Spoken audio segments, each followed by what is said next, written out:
আসসালামু আলাইকুম। আশা করি সবাই ভালো আছেন, সুস্থ আছেন। বাজার থেকে শাক আনছি। শাকটা এত সুন্দর, শীতকালীন সবজিগুলো নিয়ে আসলে অনেক সুন্দর হয়, কচি হয়, একদম কি বলবো, অনেক নরম ডোকাগুলো নিয়ে শাকটা অনেক সুন্দর। এটা ডাঁটা শাক, ফুলকপি।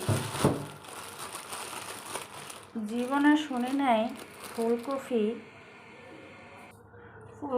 কেজি হিসাবে বিক্রি করে।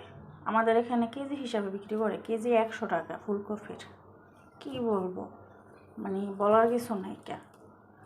দিন দিন মানুষ কি জানি হয়ে যাইতেছে, যা খুশি তাই করে। মূলা 60 টাকা কেজি মূলা, মানুষ খাইবে কি বলেন তো? কফির কথা শুনে তো আমি পুরাই অবাক যে কফি কেজি হিসাবে বিক্রি করতেছে 100 টাকা কেজি। 2টা কফি নিচে 70 টাকা হয়েছে কেজি হিসাবে। যাই হোক, কিছু করার নাই, খাইতে হলে কিনতে হবে। এভাবেই এখানে মাছ ভিজিয়ে রাখছি, মাছ দিয়ে, ফুলকপি দিয়ে, তারপর মূলা দিয়ে, আরও কিছু সবজি আছে, এগুলো দিয়ে মাছ রান্না করব আর ডাঁটা শাক ভাজি করব।